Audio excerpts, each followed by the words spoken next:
Bien, il est 9h35. Bonjour à toutes et à tous. Bienvenue à nouveau sur ce webinaire consacré aux évolutions réglementaires post-Lubrizol et plus particulièrement au stockage des matières combustibles. Pour rappel, cette présentation s'inscrit dans un cycle de 3 conférences proposées par l'Adréal Grand Est en collaboration avec la CCI Grand Est, la CCI Alsace Eurométropole et l'Agence de l'eau-Meuse. Vous avez d'ailleurs peut-être participé à la première date dédiée au site Seveso. Dans le cas contraire, le lien vers le replay de cette conférence a été joint à l'invitation au rendez-vous de ce jour. Il est bien entendu diffusable sur demande et je le mettrai dans tous les cas dans la boîte de dialogue. Alors avant de céder la parole aux représentantes de la DREAL Grand Est, en la personne de Madame Anita Botz, qui est adjointe au chef de pôle risque accidentel, et de Madame Claire Métairie-François, qui est inspecteur de l'environnement au pôle risque accidentel, quelques informations et règles pour la bonne tenue de cette visioconférence. Tout d'abord, je vous précise que ce webinaire est enregistré et qu'il sera également accessible en replay sur YouTube. Je vous remercie par ailleurs de couper vos micros et vos caméras afin de garantir la fluidité de la présentation. Alors, pour les questions courtes et simples, on va utiliser prioritairement le chat ou la boîte de dialogue. Nous essaierons dans la mesure du possible de répondre par écrit à vos questions en live et en temps réel. Alors, pour les questions un peu plus complexes, nous vous proposons 2 temps. Un premier temps d'échange d'environ 15-20 minutes à la fin de la première partie du diaporama et une seconde période également dévolue au débat en toute fin de présentation. Alors, je vous invite bien entendu à ce moment-là à vous manifester à l'une et ou à l'autre de ces pauses en utilisant la main levée. Alors, pour ma part, je serai présent pour animer ces échanges et pour la conclusion. Pour l'heure, je vais laisser la parole sans plus tarder à Madame Botz. Madame Botz, c'est à vous. Oui, bonjour à tous. Donc Anita Botz de l'Adréal Grand Est. Je suis adjointe au chef de pôle risque accidentel au service prévention des risques anthropiques. Donc ce service a pour mission de piloter et d'appuyer les unités départementales dans lesquelles font partie les inspecteurs de vos sites industriels. Donc suite à Lubrizol, il nous a semblé intéressant avec la CCI de présenter aux industriels les nouveautés réglementaires qui en ont découlé. En effet, il y a 7 textes réglementaires qui ont été publiés au journal officiel le 26 septembre 2020. Et le sujet étant très copieux, il a été décidé de proposer donc 3 webinaires pour faciliter notamment la partie questions-réponses et les échanges. Et donc, les 3 webinaires portent sur le volet Seveso qui a été présenté donc le 31 mars, la partie stockage de matières combustibles qui sera présentée aujourd'hui et la partie liquide inflammable qui sera présentée donc le 9 juin. Donc, n'hésitez pas à poser vos questions via le chat ou lors des séquences questions-réponses. Donc, je laisse la parole à Madame Claire Métairie-François, qui est notre référente entrepôt au niveau de la DREAL Grand Est. Elle va vous faire la présentation. Bonjour, donc Claire Métairie-François, inspectrice au service prévention des risques anthropiques. Donc, je vais partager mon écran pour lancer la présentation de ce matin.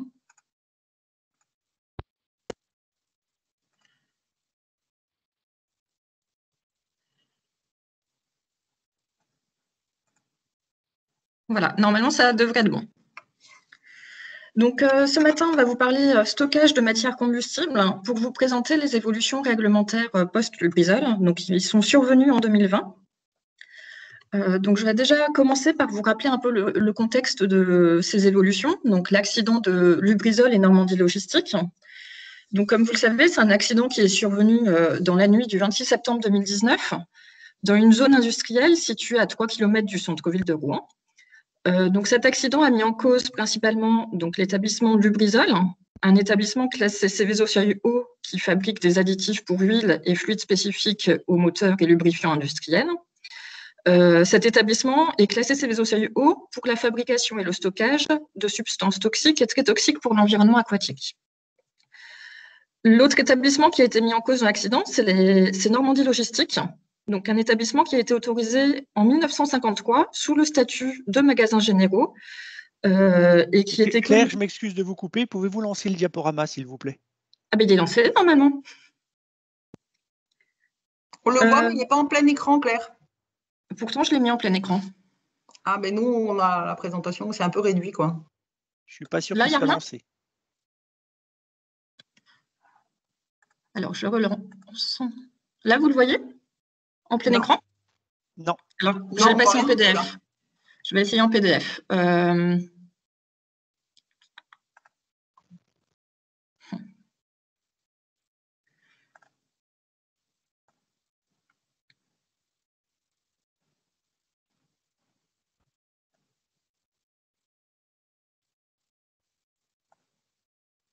Est-ce que c'est bon comme ça? Pour moi, c'est bon. C'est mieux. C'est mieux là. Oui. Bon, donc on va rester comme ça. Donc oui, j'étais sur la présentation du contexte de l'accident Normandie Logistique et Lubrizol. Donc le second mis en cause, c'est Normandie Logistique, qui était un établissement qui était connu par l'administration pour ses activités d'entreposage et qui était sous le régime de la déclaration. Donc le sinistre a affecté la zone de stockage de produits combustibles conditionnés de Lubrizol, donc une cour extérieure et 2 bâtiments. Il a affecté également 4 bâtiments du site de Normandie Logistique. Le feu a débuté donc dans la nuit à 2h39 et il s'est rapidement propagé à l'ensemble des bâtiments et des installations voisines, donc aux alentours de 3h du matin.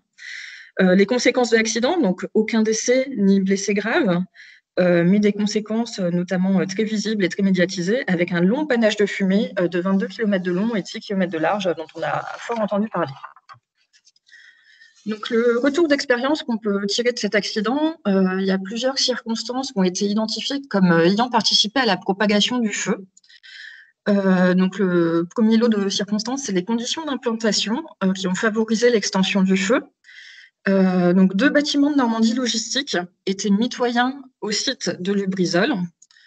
C'est la première image que vous avez dans l'encadré rouge. On voit que les bâtiments sont très proches.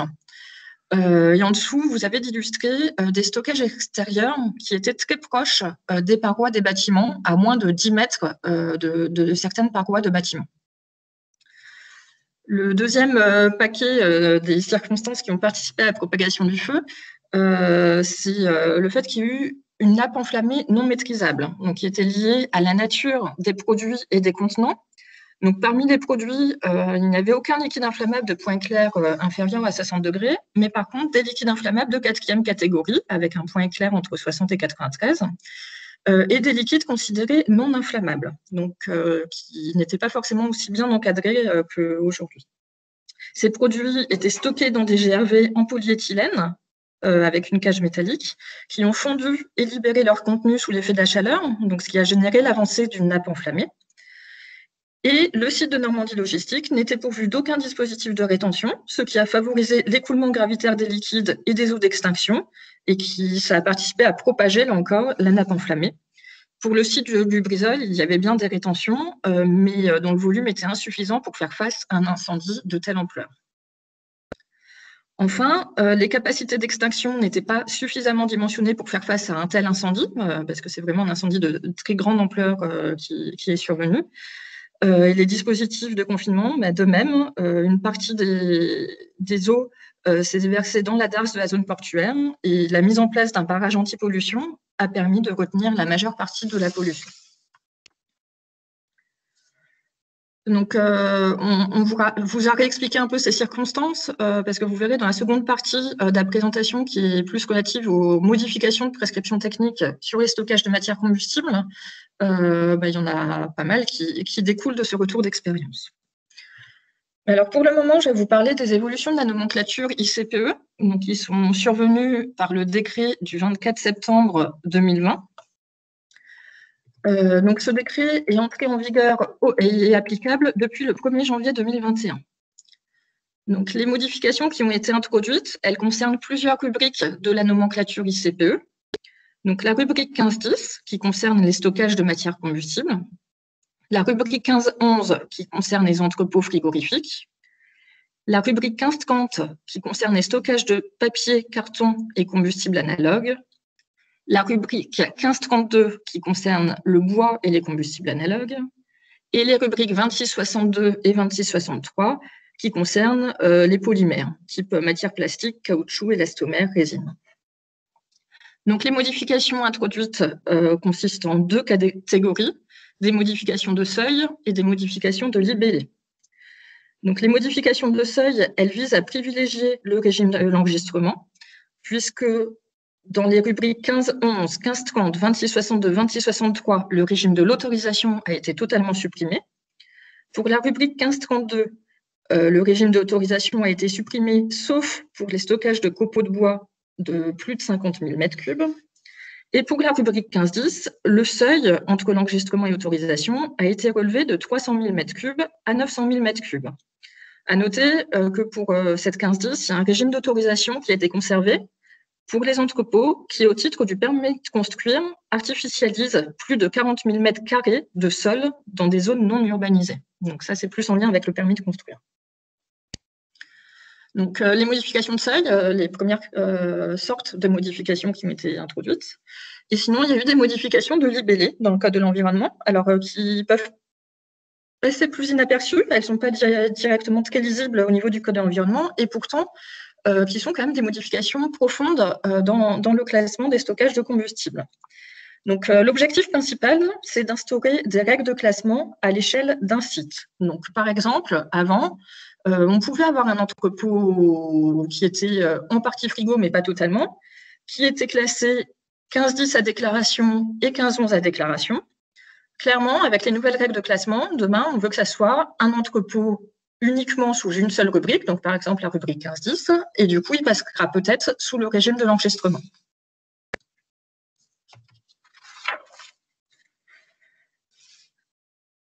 Donc, ces modifications, elles ont plusieurs objectifs. Donc, le premier objectif, c'est mieux prendre en compte l'ensemble des combustibles présents sur le site. Le second objectif, appréhender les risques à l'échelle des différents stockages à proximité.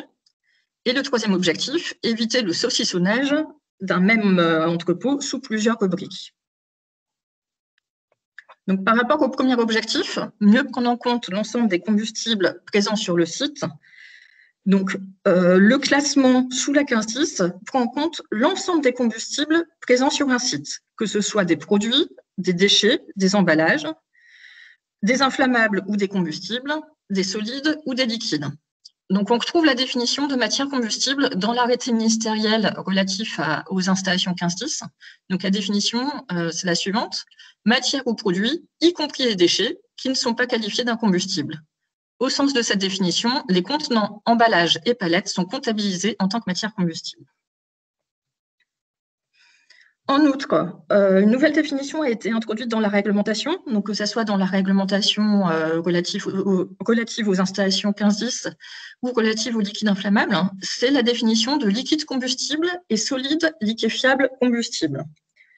Donc, sont considérés dans ces catégories les liquides ou les solides liquéfiables qui ont un PCI, donc un pouvoir calorifique inférieur, qui est supérieur à 15 mégajoules par kilogramme. Donc ça, c'est la quantité dégagée de chaleur libérée.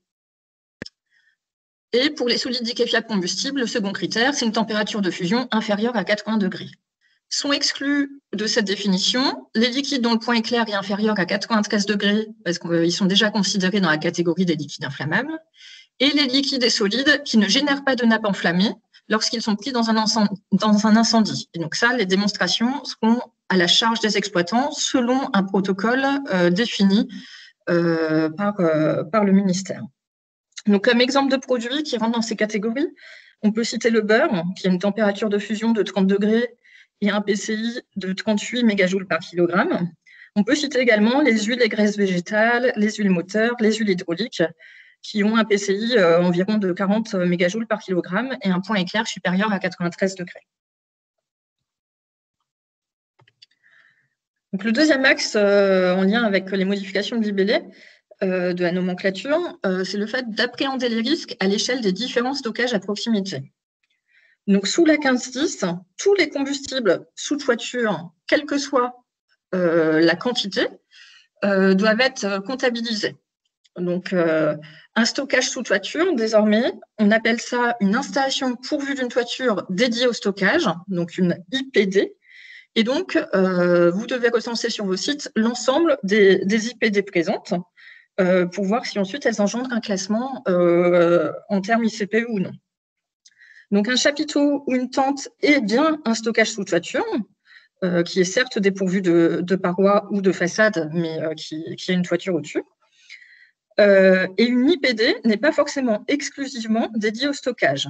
Ainsi, dans certaines configurations, on peut trouver des combustibles, donc des matières premières, des produits intermédiaires, des produits finis, à proximité des chaînes de production. Ces stockages, a priori, ils sont considérés comme matières combustibles au sens de la 1510, mais ils peuvent être exclus de cette notion s'ils sont directement liés à la production et s'ils représentent moins de 2 jours de production.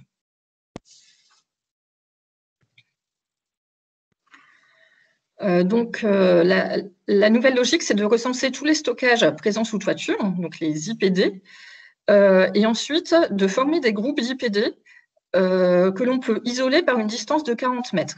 Donc, cette distance de 40 mètres, elle permet de considérer qu'une IPD ou qu'un groupe d'IPD est isolé des effets thermiques d'une autre IPD. Ainsi, ça permettra d'exclure les petits stockages isolés. Donc, un stockage isolé de moins de 500 tonnes de matière combustible qui est éloigné de plus de 40 mètres des autres installations pourra être exclu de la comptabilisation au titre de la rubrique 1510. Le troisième axe, c'est d'éviter le saucissonnage sous plusieurs rubriques. Donc, si le stockage concerne divers types de combustibles, on privilégiera désormais un classement unique sous la rubrique 1510 par rapport aux autres rubriques combustibles, 1530, 1532, 1511, 2662, 2663, sans oublier quand même de double classer, selon les règles de la directive Seveso, les matières dangereuses sous les rubriques 4000. En revanche, si un ensemble de stockage situé à plus de 40 mètres concerne uniquement un même type de combustible, donc par exemple du papier, ce stockage, il relèvera de rubriques spécialistes. Donc, par exemple, pour mon papier, la rubrique 1530 relative au papier. Et donc, ce classement sur les stockages spécialistes se fait à l'échelle d'un groupe d'installations pourvues d'une toiture dédiée au stockage. Donc, cette nouvelle méthodologie de classement, finalement, elle comporte 3 étapes successives. Donc, sur un site ICPE, il faut recenser l'ensemble des installations pourvues d'une toiture dédiée au stockage, et ce, quelle que soit la quantité de matière combustible présente dans cette installation. Ensuite, il faut regrouper les installations recensées précédemment en regardant celles qui se font relier par une distance de moins de 40 mètres. Et à l'échelle des groupes, on regarde si ces installations rentrent dans la rubrique 1510 ou si elles sont exclues du fait d'une des 3 règles qui étaient précisées sur la diapositive.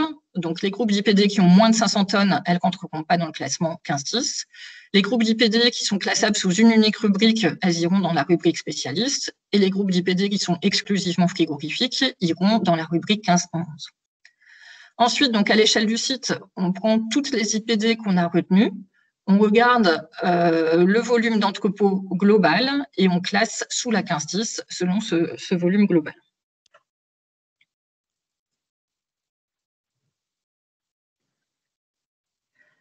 Donc, cette nouvelle méthodologie de classement, elle est décrite de façon détaillée dans un guide qui est disponible sur AIDA, donc dans la partie tout à droite qui s'appelle Guide et bref. Vous avez accès au guide entrepôt et à la fiche relative au classement sous la 1510. Donc, je vous invite à regarder, à réfléchir pour votre site parce que ce sont des modifications profondes de la nomenclature qui peuvent vous impacter. Et vous devez vous repositionner sous 1 an à compter du changement de nomenclature qui est survenu au 1er janvier 2021. Également, je précise que l'arrêté ministériel relatif à 1510, il a été modifié pour s'adapter aux modifications de nomenclature. Donc, il a intégré des dispositions spécifiques aux cellules frigorifiques. Donc, pour le cas des entrepôts qui étaient à la fois 1510 et 1511 et qui seraient maintenant désormais classés uniquement sous 1510. Et il comporte également une annexe spécifique pour les nouveaux entrants 1510, donc les installations ICPE qui étaient existantes avant le changement de nomenclature, qui seraient nouvellement 1510, ont une annexe spécifique avec des prescriptions applicables et des délais d'application. Donc, je vous propose de faire une première pause questions-réponses. Enfin, si vous avez des questions sur la partie nomenclature, c'est peut-être le moment d'échanger. Donc effectivement, n'hésitez pas à poser vos questions sur cette première partie. Donc j'ai Madame de Lausanne qui souhaite prendre la parole. Madame de Lausanne, allez-y, je vous en prie. Bonjour, j'avais une question. Lorsqu'on a un stockage a priori dédié à un type de produit bien particulier qui rentre normalement dans une rubrique, là je pensais par exemple à du papier, avec, il y a toujours un petit peu de palette dans les stockages, forcément. On comptabilise tout de suite en 1510 ou est-ce qu'on considère que le petit stockage de palettes, il y a deux tas de palettes de peut-être 6 mètres ou 3 tas, il est utile de toute façon au fonctionnement de l'activité papier, on reste dessus. Oui, alors pour ce cas de figure, on va regarder donc déjà à l'échelle de votre site, si vous avez uniquement des stockages papier et puis ce petit stockage de palettes. A priori, le stockage papier, c'est un stockage qui rentrerait sous la 1530, qui serait classé sous la 1530. Oui. Donc, on va regarder la quantité qui est imputable à la 1530 et on va regarder ce qui reste en matière combustible. Donc, on va regarder si le stockage de palettes, il n'y a que ça, est supérieur ou inférieur à 500 tonnes. S'il est supérieur à 500 tonnes de matière combustible, alors on va classer l'ensemble sous la 1510. S'il est inférieur à 500 tonnes de matière combustible, on va classer le stockage de papier et il y aura le stockage de palettes à côté qui ne sera pas soumis. Quand vous dites inférieur aux 500 tonnes, vous parlez que des palettes, alors c'est ça, hein? Je parle de l'ensemble des autres matières combustibles présentes sur le site. Oui, on retire le papier. En retirant celui qui serait soumis à la rubrique 1530. Voilà. Et deuxième question, si je peux me permettre, lorsqu'on a un bâtiment unique avec une distance de 40 mètres, mais qui est couvert. Par exemple, ça peut être un atelier de production entre plusieurs stockages, je ne sais pas, des bureaux, peu importe. On considère la distance ou il faut qu'elle soit libre de tout encombrement, etc. La distance de 40 mètres, c'est une distance de stockage, de stockage sous toiture à stockage sous toiture. Donc, on peut avoir entre cette distance, effectivement, des activités de production ou même d'entreposage en air extérieur. Par contre, le stockage qui est considéré sous toiture, il faut bien qu'il soit compartimenté avec un mur REI 120 du bâtiment de production attenant, sinon on va considérer l'ensemble du volume. D'accord, très bien. Je vous remercie. D'autres questions?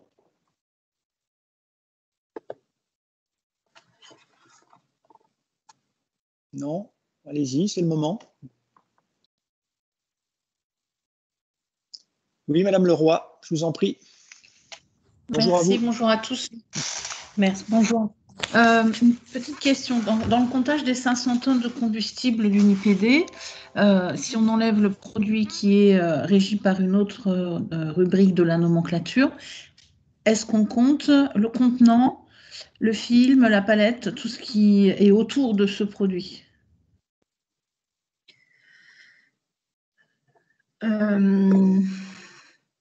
Non, alors actuellement, quand vous êtes soumis à la 1530, est soumis à 1530, la palette 1530, donc le papier qui est entouré de plastique et qui est sur une palette bois. Donc, on ne va pas après dissocier, décortiquer l'ensemble de la palette. Par contre, un stockage d'emballage polymère. Pardon ? Je disais que moi, c'est pour des polymères, en fait, qui sont régis par la 2662. Et donc, dans mon stockage couvert, moi, pour les 500 tonnes, j'ai compté le contenant, enfin, le contenant, la palette, le film, pour savoir si j'étais à 500 tonnes. Je n'ai retiré que la quantité de billes, en fait, de polymère. Le contenant, si c'est un contenant qui est en attente d'être rempli par des billes de polymère, celui-là, on va le compter. C'est comme si on avait un stockage de palettes bois en attente d'utilisation. On va le compter dans les 500 tonnes. Par contre, le contenant qui est rempli de billes de polymère, on va le prendre en compte sous la 2662. Je ne sais pas si c'est clair. Non, c'est clair, c'est très clair. Et c'est très bien. Merci beaucoup. D'autres questions? Monsieur Godignon, je vous en prie. Oui, bonjour. Moi, j'avais une question en cas de classement pour un entrepôt en blanc. Généralement, quand on travaille pour un promoteur, on construit un entrepôt, enfin, on autorise un entrepôt sans forcément avoir exactement les matières qui vont être stockées. Donc, traditionnellement, ce qu'on fait, c'est qu'on travaille en 15-10, puis après, enfin, on classe en 15-10 et également en 15-30, 15-32, 26-63, etc. À présent, on aurait plutôt tendance à classer directement en 15-10. Sauf que potentiellement, on pourrait au final avoir un entrepôt qui ne stocke par exemple que du pneu ou que du bois. Et dans ce cas-là, a priori, il ne serait pas classé 15-10, mais classé dans la rubrique spécifique. Donc la question, c'est est-ce qu'on stocke, on classe en 15-10 et également sur les autres rubriques, en se disant qu'on pourrait être soit l'un, soit l'autre, ou est-ce qu'on classe directement en 15-10 et on part du principe que finalement, la duplicité potentielle des stockages prend pas en compte le fait d'avoir potentiellement une seule rubrique dans le bâtiment. Alors, la position actuelle sur les entrepôts en blanc, effectivement, c'est de dire qu'on va les classer sous la rubrique 15-10, mais qu'on double classera pas, parce que c'est plus possible du fait de la nomenclature, sous les rubriques 15-30, 15-32, 26-62, 26-63. Par contre, dans l'arrêté préfectoral qui sera délivré, donc on mentionnera la rubrique 15-10, donc par exemple sous le seuil d'enregistrement, et on précisera la nature des combustibles et la quantité maximum de combustible qui peut être stocké dans cet entrepôt. Donc, par exemple, si vous souhaitez que votre entrepôt, l'utilisateur final, il puisse stocker des matières plastiques, il faudra, dans le dossier déjà, démontrer que les flux thermiques relatifs au stockage de matières plastiques, ils sont bien pris en compte. Et donc, du coup, dans l'arrêté d'enregistrement, on précisera la quantité maximum de matières plastiques que l'entrepôt peut accueillir. Voilà. Après, la position qui n'a pas encore été prise, c'est de savoir si effectivement cet entrepôt ne stocke que des matières plastiques et donc à moins de 500 tonnes de matières combustibles par ailleurs, in fine, est-ce qu'on demandera le reclassement en 26-62, 26-63 ou est-ce qu'on le laissera 15-10? Pour l'instant, a priori, la position est plutôt de dire on restera sous le régime 15-10. Ouais, ce qui paraît plus logique. Merci beaucoup pour votre réponse. Madame Ardillier, c'est à vous. Oui, bonjour. C'est une question par rapport aux critères d'exclusion, par rapport à la rubrique unique. Quand on est justement sur des déchets et qui sont classés uniquement, par décision de ne pas avoir de double classement, qui sont classés uniquement sur la rubrique déchets et pas sur des rubriques inflammables ou dangereux ou même autres rubriques. Est-ce que du coup ça s'applique cette exclusion en se disant on exclut on ne prend pas en compte dans la 15-10 parce qu'on est sur une rubrique unique déchets? Alors, si c'est une unique rubrique déchets, oui, ça sera exclu du classement 15-10. Par contre, si c'est plusieurs rubriques déchets, donc par exemple sur un centre de tri de déchets, je pense qu'il peut y avoir plusieurs rubriques ICPE qui sont visées. La question se pose. C'est pas encore totalement tranché au niveau ministériel, donc je peux pas vous répondre aujourd'hui, mais c'est possible que ces sites soient soumis à la 15-10. D'accord, merci. D'autres questions?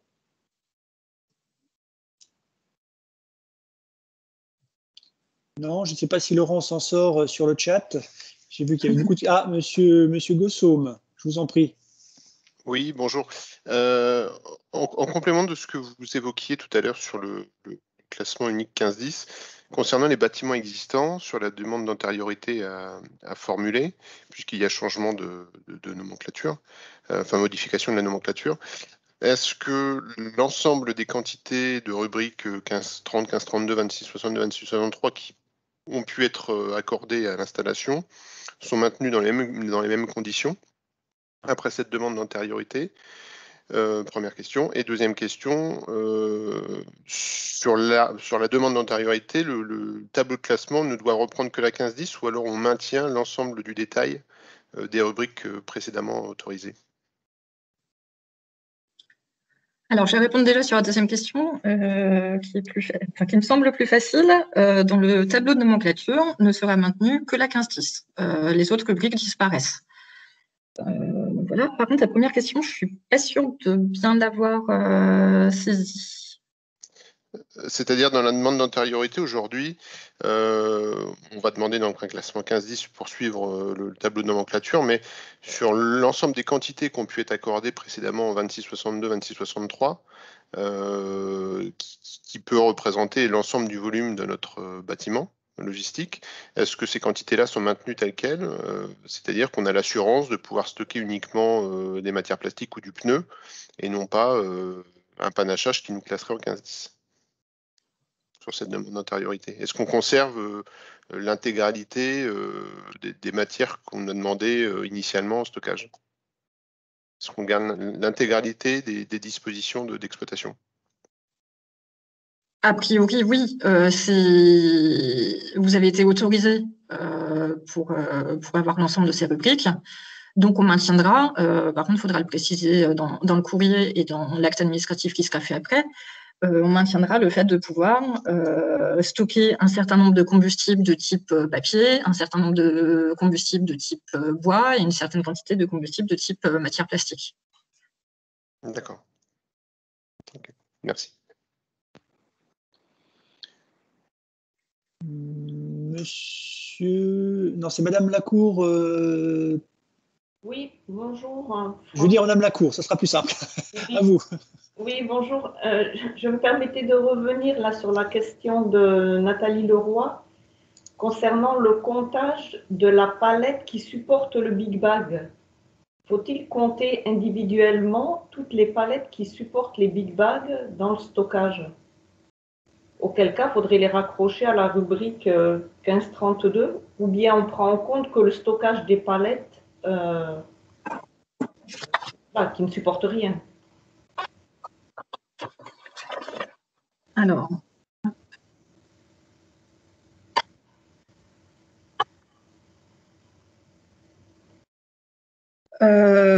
on se le fera repréciser, mais pour moi, actuellement, dans les rubriques 1530, 2662, 2663, on prenait en compte également l'emballage des produits. Donc, la palette qui supporte les Big Bags, pour moi, elle rentre dans la 2662. Mais on se le refera préciser et on vous répondra par écrit à vous et à Madame Leroy sur ce point-là. Très bien, je vous remercie.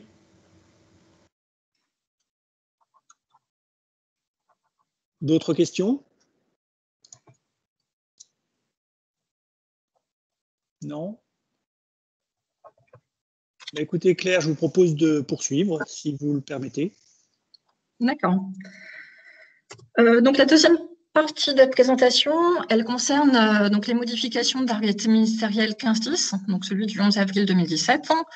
Arrêté qui a été modifié par l'arrêté ministériel du 24 septembre 2020. Donc, il y a deux parties. On va déjà aborder les mesures de prévention qui ont été renforcées dans cet arrêté ministériel. Et après, on regardera les mesures qui visent à mieux anticiper et faciliter la gestion d'un accident. Donc, les mesures de prévention, elles ont été renforcées dans l'objectif de réduire le risque à la source, de limiter l'emprise d'un éventuel incendie et de limiter la propagation d'un éventuel incendie. Donc, réduire le risque à la source. La propagation d'incendie, qu'on a vu précédemment, a notamment été causée par la présence d'une nappe enflammée.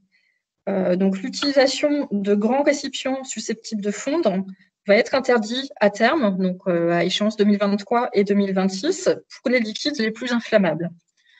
Donc seront interdits en 2023 les liquides inflammables de catégorie 1, donc avec une mention de danger H224, dans des contenants fusibles dont le volume unitaire est supérieur à 30 litres.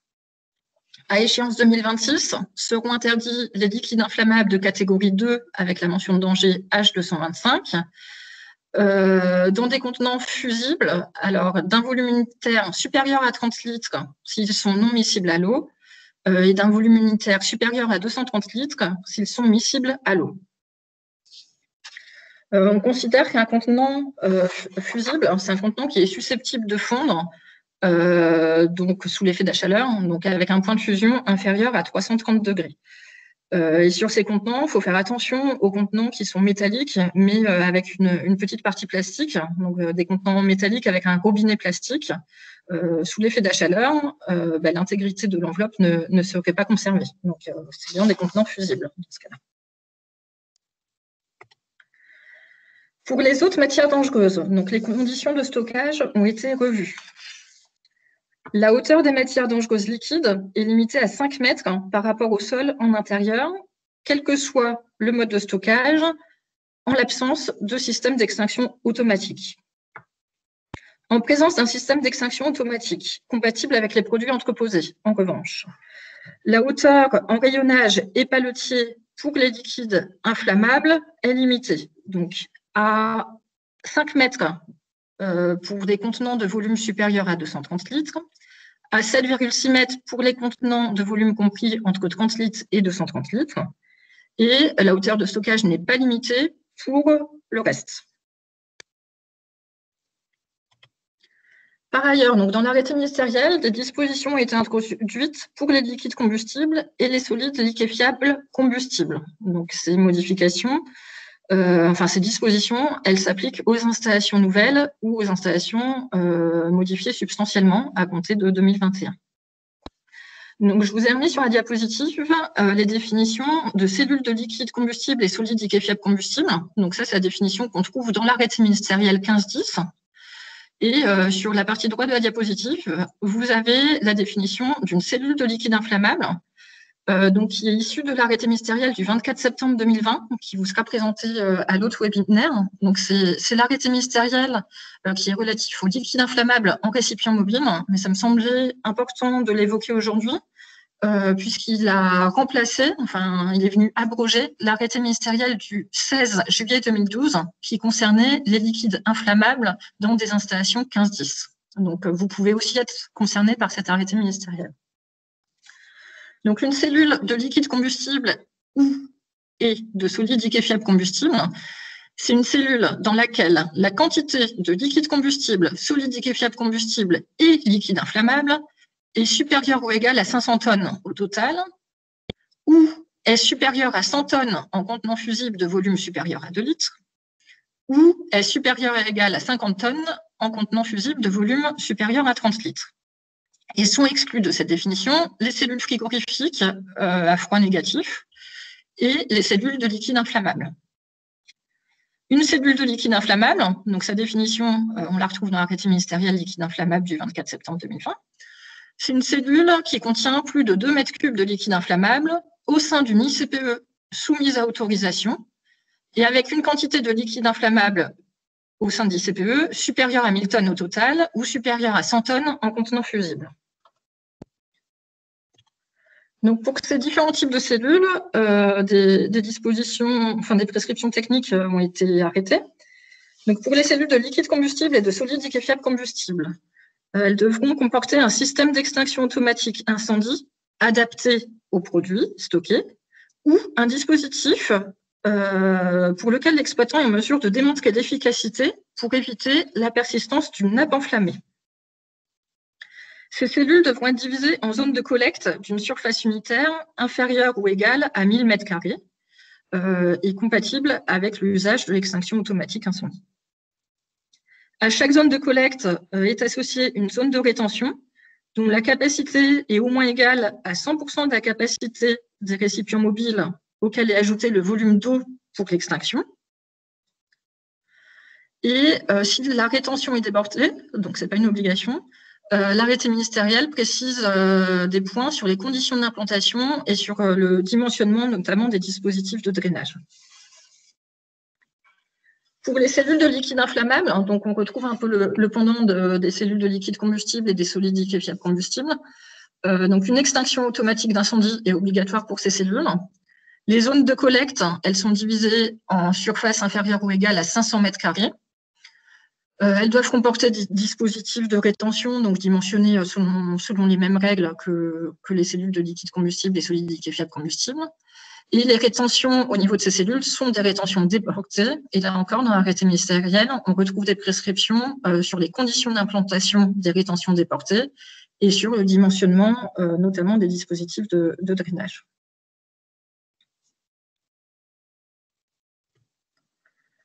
Donc, le troisième type de prescription modifiée qu'on retrouve dans l'arrêté ministériel, c'est celles qui ont pour objet de limiter la propagation d'un éventuel incendie.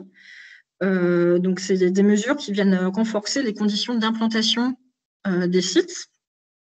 Donc, dans l'arrêté ministériel, maintenant, c'est clairement écrit que les parois extérieures de l'entrepôt sont suffisamment éloignées des limites de site d'une distance correspondant aux effets thermiques de 8 kW par mètre carré. Donc, ça veut dire que les effets thermiques au seuil des effets dominos ne doivent pas sortir du site.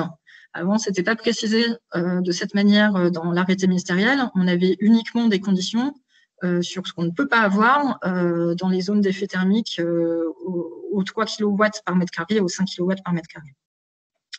Il a été précisé également dans l'arrêté ministériel que les distances calculées au niveau des effets thermiques, elles sont issues de modélisations donc Flumilog, qui sont réalisées compte tenu de la configuration des stockages et des matières susceptibles d'être stockées. Alors cet ajout, il fait suite au changement de la nomenclature, vu que maintenant, une installation qui pouvait être à la fois 1510 et 2662, elle va se retrouver peut-être uniquement sous le régime 1510. Il faut quand même qu'on ait l'assurance pour les effets thermiques modélisés avec des combustibles plastiques, que les flux 8 kW par mètre carré ne vont pas sortir du site. Donc, on veut bien des modélisations pour toutes les matières susceptibles d'être stockées dans l'enceinte du site. Pour les sites existants, donc, il y aura une étude de flux thermique à remettre, sauf si on a déjà l'équivalent dans les dossiers, à horizon 2023 pour les installations à autorisation enregistrement existantes ou à horizon 2026 pour les déclarations. Donc, cette étude, elle vise à déterminer les distances correspondant aux effets thermiques en cas d'incendie 8 kW par mètre carré, donc la distance à partir de laquelle on peut avoir des effets dominos. Si cette étude met en évidence que les flux 8 kW par mètre carré sortent du site, alors là on est dans la partie rouge du logigramme, alors l'exploitant il devra mettre en place, si c'est une cellule de plus de 3000 m², il devra mettre en place un système d'extinction automatique ou un dispositif de compartimentage. Si après la mise en place de ces mesures, ou s'il était dans le cas d'une cellule inférieure à 3000 m², les flux sortent encore du site, dans une zone d'occupation humaine, alors il devra proposer des mesures supplémentaires. Si des effets subsistent dans une zone sans occupation humaine, une nouvelle étude sera engagée au bout de 5 ans pour s'assurer, pour reboucler en fait, donc pour à nouveau refaire une étude de flux thermique compte tenu des conditions de stockage et pour s'assurer que le voisinage n'a pas évolué.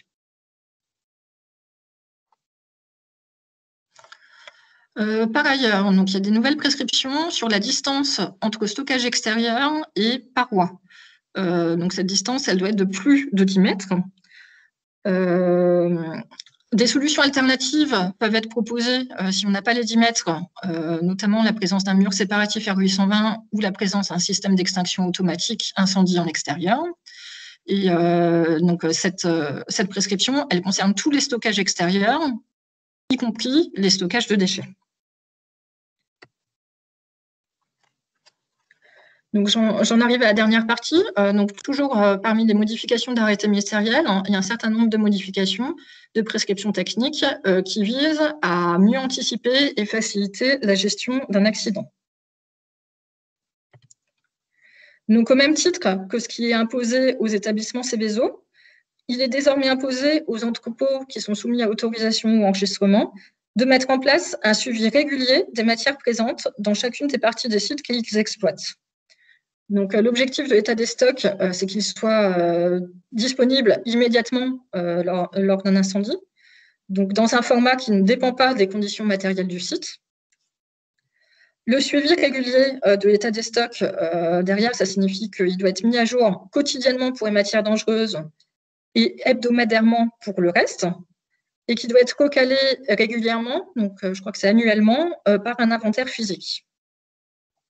Donc cet état des stocks, il doit répondre à 2 objectifs, un objectif opérationnel et un objectif pour la communication au grand public.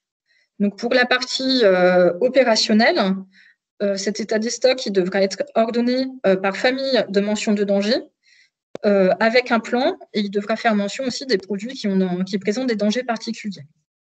Et donc, sur les mentions de danger, il faut bien faire attention à prendre en compte toutes les mentions de danger d'un produit. Un produit peut être à la fois inflammable, il peut être à la fois toxique, donc on doit bien le retrouver dans les 2 catégories. La version publique, donc ça doit être une version aisément compréhensible, et donc elle doit être prête, hein, et la diffusion en cas de sinistre, elle sera déclenchée par le préfet.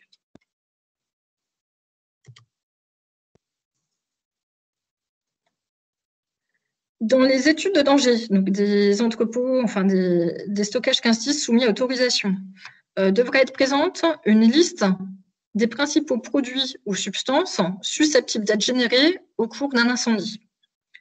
Donc c'est bien une liste et pas une modélisation qui doit prendre en compte les effets toxiques immédiats et différés, donc pas uniquement la toxicité aiguë au sens accidentel. Cette liste, elle devrait être hiérarchisée en fonction des quantités émises et de la toxicité des produits émis. Et elle pourra engendrer des mises à jour des plans d'intervention. Donc, pour l'établissement de cette liste, il y a des guides professionnels qui sont en cours d'élaboration et qui seront préalablement approuvés par la DGPR et qui vous permettront de répondre au mieux à cet objectif. Pour anticiper la gestion d'urgence, donc on a des nouvelles dispositions aussi sur tout ce qui est plan d'intervention. Donc les plans d'intervention, ils sont de 2 types. Il y a les plans de défense incendie et puis les POI, les plans d'opération interne. Donc les plans de défense incendie, c'est les plans qui sont imposés dans l'arrêté ministériel entrepôt. Ils seront désormais obligatoires pour les installations 1510 soumises au régime de la déclaration et au régime de l'enregistrement. Donc ce n'était pas le cas avant. Ces PDI existaient déjà pour les installations à autorisation, mais pas pour les déclarations enregistrement. Les POI, donc là je vous l'ai mis pour mémoire, même si ça ne découle pas de l'arrêté ministériel entrepôt, mais une installation 1510 qui serait en même temps classée Seveso seuil bas, elle devra un POI au 1er janvier 2023. Le contenu de ces plans d'intervention a été également revu. Donc, il y a plusieurs volets qui devront être ajoutés au plan de défense incendie et ou POI pour les installations 1510 à autorisation. Donc, un volet sur les premiers prélèvements environnementaux à faire en cas d'incident. Donc, le POI devra préciser les substances à rechercher, les milieux dans lesquels les rechercher et les raisons de ce choix. Il devra également préciser les équipements à mobiliser par substance et par milieu. Le personnel compétent ou les organismes habilités pour les prélèvements et pour les analyses. Et il devra justifier de leur disponibilité dans des délais adéquats. Pour les 1510 à autorisation qui ont également un POI par ailleurs, il y a 2 points supplémentaires qui devront apparaître dans les POI. Donc un point qui est relatif à la continuité en eau en cas de prolongation d'un incendie au-delà de 2 heures. Donc l'exploitant il devra envisager d'autres moyens, donc soit des moyens propres au site, qui peuvent être des moyens de recyclage en l'absence de produits dangereux ou corrosifs, ou des autres moyens privés ou publics pour lesquels les modalités d'utilisation et d'information du ou des gestionnaires devront être précisées. Le dernier volet pour ces installations, c'est un volet dans le POI sur la remise en état et le nettoyage de l'environnement. Donc, le POI devra décrire les moyens à mettre en œuvre après un accident majeur, et ces moyens, c'est sur et hors site.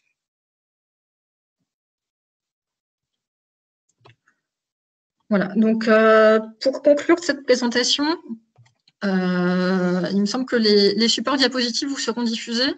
Donc, on vous a mis une diapositive qui est issue d'une fiche provisoire du ministère qui permet de récapituler les modifications de prescriptions techniques survenues dans l'arrêté ministériel entrepôt avec les différentes échéances. Donc, je ne la décris pas aujourd'hui, mais c'est pour mémoire, et si vous voulez vous référer à la présentation, ça peut être assez pratique. Et en conclusion, donc, toutes ces modifications de réglementation, elles vous demandent de vous repositionner par rapport à la nomenclature ICPE. Donc, on a vu qu'il y avait des nouvelles dispositions techniques avec des délais d'application pour les ICPE existantes. Donc, je vous invite à bien regarder tout ça. Les outils à disposition, donc ils sont sur le site AIDA Ineris. Donc, on a la fiche classement qui a été validée au 8 février 2021. Qui sera intégré après dans le guide d'entrepôt, et une mise à jour du guide d'entrepôt qui devrait paraître prochainement. Alors prochainement, ça sera peut-être à l'été ou en septembre. Et on vous a précisé sur la diapositive les contacts. Donc, de manière privilégiée, les contacts à avoir sont ceux avec l'unité départementale. Donc, on vous a remis l'adresse mail. Et puis, on vous donne aussi l'adresse mail du service prévention des risques anthropiques, la partie accidentelle. Donc, vous pouvez nous solliciter si besoin. Bien, merci à vous. Avez-vous des questions?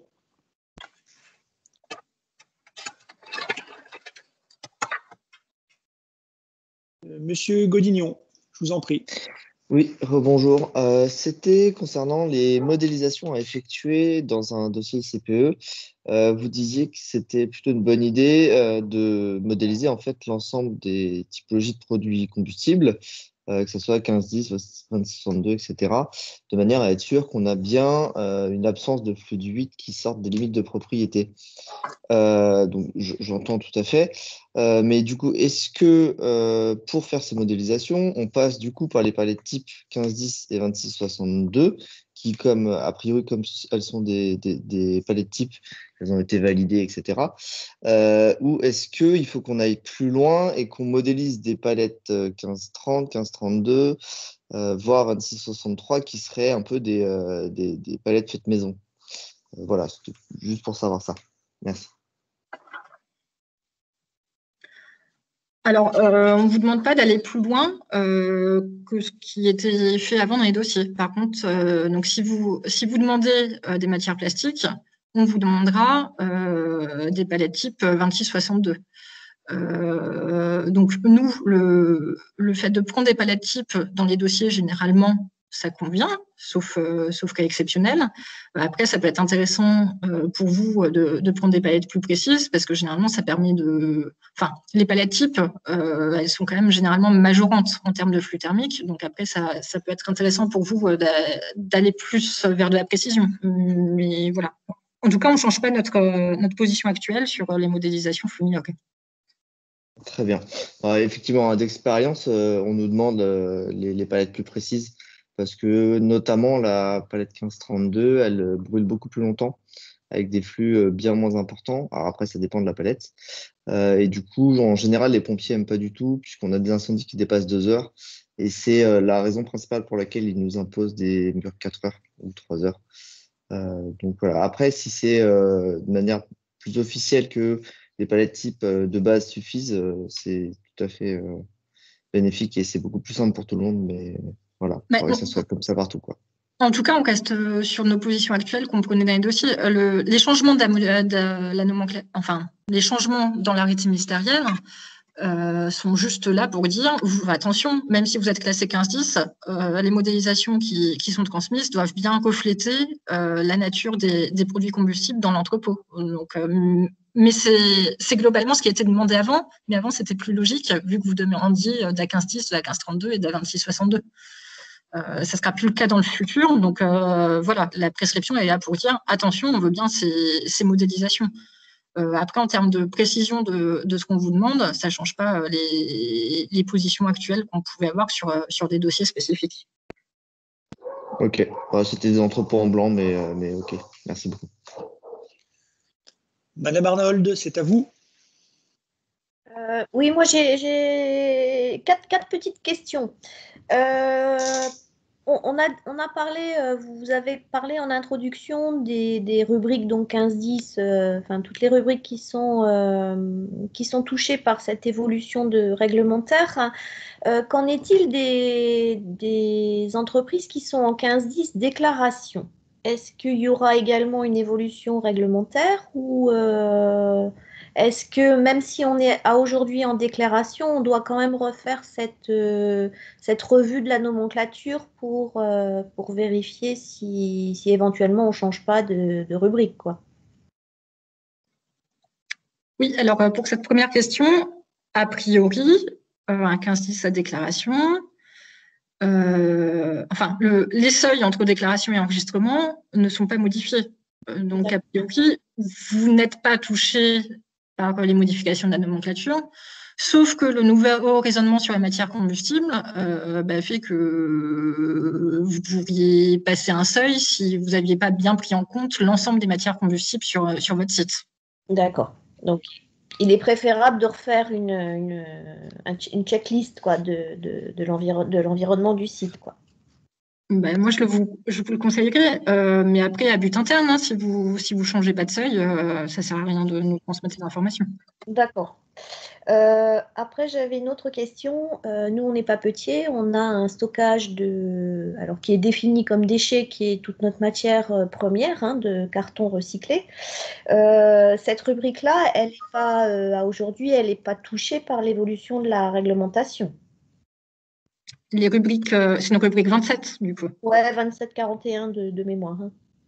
Non, les rubriques 27, elles ne sont pas touchées en tant que telles par les évolutions de la nomenclature. Par contre, du papier recyclé, c'est un déchet combustible qui doit être comptabilisé au titre de la 15-10 avec les autres matières combustibles. D'accord, donc il faut bien que je l'intègre là-dedans. Ok. Une dernière petite question. Vous parliez des distances de 40 mètres entre les cellules là qu'il faut définir. Est-ce qu'on prend en compte les portes coupe-feu qui peuvent fractionner les halls que l'on peut avoir et qui peuvent séparer des stockages? Est-ce que ça rentre en ligne de compte? Alors là, la question elle est plus complexe que ça n'en a l'air. Je vous invite à lire le guide sur AIDA. D'accord. Parce qu'on va rentrer dans des spécificités liées au site et je ne peux pas vous répondre simplement. Ok, je trouverai la réponse du temps. Ok. Et puis après, donc là, vous m'avez un peu répondu, c'est une fois qu'on aura fait les checklists sur l'environnement du site, s'il n'y a pas de modification, on n'informe pas le préfet ou on informe quand même qu'on l'a fait et il n'y a pas eu de modification, pas de reclassement au niveau des nomenclatures? Ah non, si vos rubriques, si la nomenclature de votre site, elle n'évolue pas. Je n'ai pas d'informations à donner pour justifier que ça a été quand même fait. Ok, ça marche. Particulièrement. Merci pour vos réponses. Madame Lacour, vous avez levé la main, je vous en prie. Oui, ma question posait sur la tenue à jour de l'état des stocks. Lorsque vous avez fait la présentation, là, vous parliez chaque fois stockage 15-10. Moi, j'avais compris que la tenue à jour de l'état des stocks concernait en fait l'ensemble des IPD présents sur un site. Quand bien même l'IPD pouvait contenir moins de 500 tonnes de produits et être distant de plus de 40 mètres. Donc, si vous pouvez juste me préciser si, quand on parle d'état des stocks, c'est en lien avec la rubrique 15-10 ou bien c'est tout stockage, tout IPD en fait. Merci. Oui. Alors, ce qui vous fait rentrer dans l'obligation d'avoir l'état des stocks, alors outre un statut Seveso éventuel, c'est le fait d'être soumis à enregistrement ou autorisation au titre de la 15-10. Donc, c'est ça qui fait rentrer dans l'obligation. Après, quel est le contenu de l'état des stocks et qu'est-ce qu'il doit prendre en compte? J'aurais tendance à dire, non, on va revoir. J'aurais tendance à dire quand même qu'il faut prendre l'ensemble des combustibles présents, mais c'est pas si clair que ça dans l'arrêté ministériel. Et du coup, c'est sûrement un point qu'il faut se faire repréciser. D'accord. Ben, merci. Madame Leroy, je vous en prie.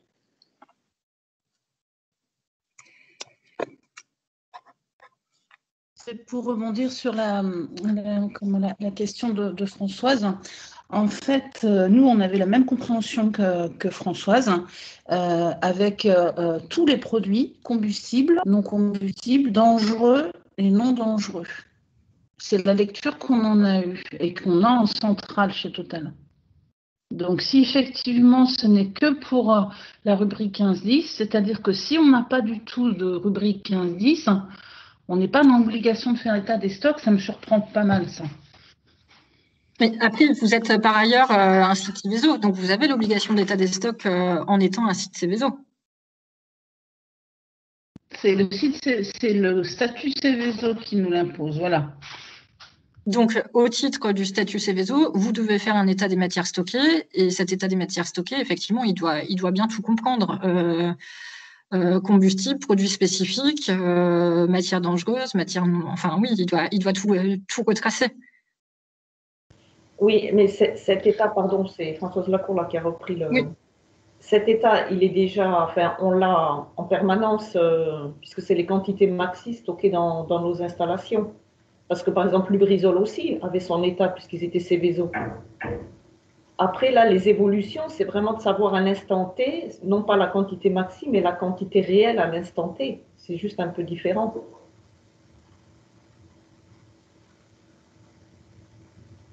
Parce que de base, l'établissement Seveso, on connaît nos quantités maxi qui sont stockées dans nos différents, disons, IPD.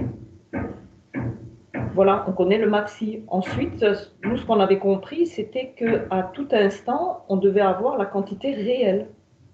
Mais c'est bien le cas, effectivement, vous devez avoir à tout instant un état des stocks oui, qui tient compte de la quantité réelle, et sur les sites Seveso pour l'ensemble des combustibles, enfin, pour l'ensemble des produits. Et avec Lubrizol, alors.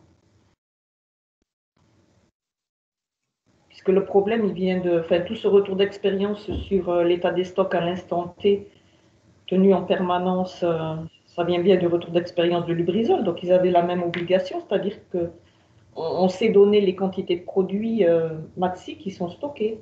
Mais là, on ne parle pas de maxi, on parle des quantités réelles présentes sur le site. Oui, mais par rapport au Seveso, quand on est autorisé et quand finalement l'établissement relève du régime Seveso, on a bien nos quantités maxi qui sont stockées. Après, à l'instant T, on n'a peut-être pas juste ce maxi-là, mais on connaît quand même ce qu'on a en stock. Et comme c'est toujours mieux d'être majorant, il vaut mieux toujours présenter le maxi stocké. Enfin, c'est peut-être quelque chose qu'il faudra qu'on nous précise par la suite. Par exemple, des huiles qui constituent un IPD, les huiles, elles ne sont pas classées, elles ne sont pas Seveso. Donc, est-ce qu'aujourd'hui, il faut tenir à jour le stock des huiles à l'instant T? Mais les huiles sont des produits combustibles. Oui. Il faudra repréciser effectivement les obligations sur l'état des stocks. Je pense que c'est des questions que se posent effectivement beaucoup d'exploitants. On n'a pas encore les idées claires, je pense, sur tout. Mais en tout cas, les états des stocks, ils visent bien également, ils ne visent pas que les matières dangereuses, ils visent aussi les matières combustibles non dangereuses. Donc pour moi, des huiles, c'est bien compris dans la notion de matière combustible non dangereuse. Oui, et en fait, ce que je voulais rajouter, c'était, et quand bien même, on ne dépassait pas les seuils de la nomenclature. Malgré tout, ça constitue un stockage. Donc, c'était, oui, vous pourrez nous préciser tout ça par la suite. Pour moi, ce qui vous fait rentrer dans l'obligation d'un état des matières stockées, c'est le statut d'établissement, donc un entrepôt, un enregistrement ou autorisation ou un établissement Seveso. Donc, ça vous fait rentrer dans l'obligation d'un état des matières stockées. Mais après, le contenu, il n'est pas lié au seuil de la nomenclature. On veut tout dans l'état des stocks. D'accord. La palette avec les emballages, les palettes. Et parce que justement, oui, on avait une autre question sur le stockage des équipements, en fait, du matériel. Par exemple, tout ce qui est vannes, échangeurs, etc. Donc ça se trouve dans un bâtiment, dans un IPD. Mais c'est du matériel. Par contre, ce matériel, il peut être rangé dans une caisse en bois, par exemple. Par exemple, des vannes, elles peuvent être rangées, conditionnées dans des caisses en bois, ou bien l'étagère, elle peut avoir une planche en bois. Donc, comment on considère ces IPD qui ne renferment en fait 99% ou 90% que du matériel, de l'instrumentation ou des équipements chaudronnés qui ne sont pas inflammables en fait. On compte ça comment? On va noter toutes vos questions et puis on reviendra vers vous sur tous ces sujets parce que là, on rentre dans des choses un peu pointues et je n'ai pas forcément les réponses tout de suite à vous fournir pendant le fil de la présentation, mais on reviendra vers vous pour que ça soit un peu plus précis. Ok, merci. Monsieur Gossoum, vous avez levé la main, je vous en prie. Oui, merci. Je voulais revenir également sur l'état de stock. Le tableau de classement, donc, les modifications que vous précisiez, donc les bâtiments vont être classés sur la seule rubrique 15-10. Est-ce que dans l'état de stock, malgré tout, d'après ce que je comprends, il faut quand même qu'on détaille la nature du stockage et notamment les produits qui seraient toujours classés en 2662, 2663, 1530, 1532 pour vous permettre d'évaluer si on est dans le cadre d'un stockage unique à plus ou moins de 500 tonnes dans ces rubriques. Pour savoir si on bascule d'un bâtiment 15-10 à un bâtiment 26-63, si on n'a que du pneu ou si on n'a que des jouets ou si on n'a que toute matière plastique. Est-ce que c'est la bonne lecture ou est-ce qu'on fait un état des stocks 15-10 sans différencier la nature des produits? C'est là où aujourd'hui, dans la pratique, c'est pas encore, pas encore clair. Il y a deux choses différentes pour moi. Il y a l'état des matières combustibles que vous avez sur le site que vous allez faire pour savoir de quelle rubrique vous relevez. Donc ça, c'est ponctuel. C'est maintenant, c'est pour voir à quelle rubrique vous êtes soumis. Et après, il y a l'état des matières stockées, où on veut, alors par mention de danger pour les produits dangereux, après sur les matières combustibles non dangereuses.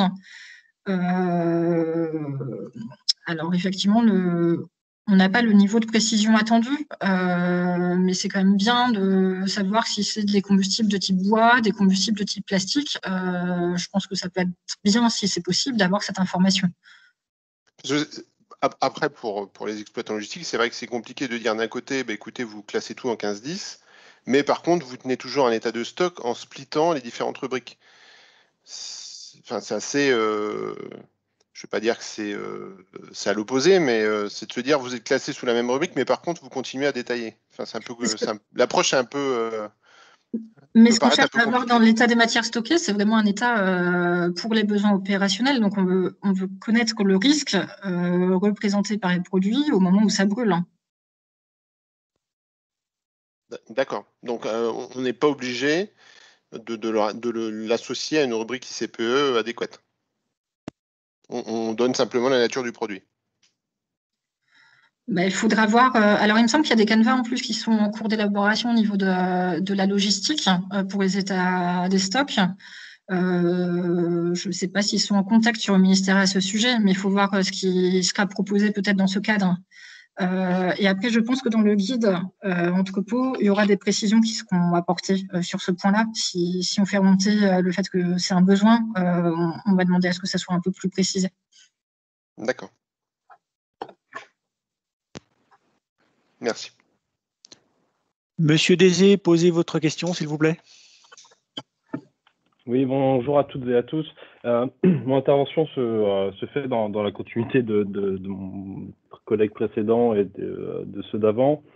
Je suis sur un site logistique avec des produits manufacturés finis qui sont composés de produits de matières inflammables type polymère, qui sont eux-mêmes dans des cartons et qui sont sur des palettes bois. Je stocke aussi des produits d'entretien type produits aérosols inflammables, des produits pâteux liquéfiables, etc. etc. Sur mes produits finis, est-ce que dans mon état des stocks, il faut que j'aie le détail par typologie de matière inflammable, de produits inflammables, de manière très très précise. Pour être plus clair, aujourd'hui on stocke de la chaussure notamment, composée pour certaines de matières plastiques, pour d'autres de textiles, pour d'autres de cuir, eux-mêmes dans des cartons qui ont des tailles, des grammages différents et des poids différents, stockés sur de la palette. Est-ce qu'il faut, quel est le niveau de détail? Est-ce que je dois dire je stocke de la palette plastique, enfin de la chaussure plastique, voici les quantités de plastique, voici les quantités de paires. Je vous avoue, je suis un petit peu perdu sur cet état de stock concernant les produits finis, qui paraît beaucoup plus simple sur du produit type granulé ou vrac, où on a une certaine homogénéité de stockage de matière. Par rapport aux produits finis, ça me paraît plus compliqué.